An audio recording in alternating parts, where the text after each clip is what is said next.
நேற்று நைட்டு நான் இட்லியும் அதுக்கு காம்பினேஷனாக சிக்கன் கிரேவியும் தான் செய்யலான்ட்டு ரெடி பண்ணிட்டு இருக்கேன்.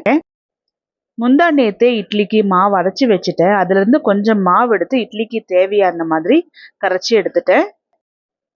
ஃபஸ்ட்டு சிக்கன் கிரேவி செஞ்சுட்டு குக்கரில் வச்சுட்டோம் அப்படின்னா அதுக்கப்புறமா மெதுவாக இட்லி போட்டுக்கலாம். உங்களுக்கு இட்லியும் சிக்கன் கிரேவியும் காம்பினேஷன் பிடிக்குமான்னு எனக்கு சொல்லுங்கள்.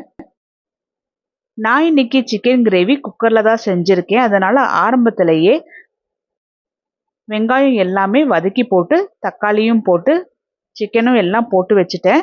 2 விசில் விட்டு எடுத்துட்டோம் அப்படின்னா கிரேவி ரெடி ஆயிரும். அதுக்கப்புறமா இட்லி ஊற்றி வச்சுட்டேன்.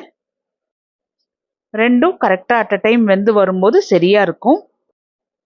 இட்லியும் சிக்கன் கிரேவியும் ரெடி ஆயிடுச்சு. இப்போ சர்வ் பண்ணிடலாம். நேற்று நைட்டு நீங்கள் என்ன டின்னர் பண்ணீங்கங்கிறத கமெண்ட் பண்ணுங்கள்.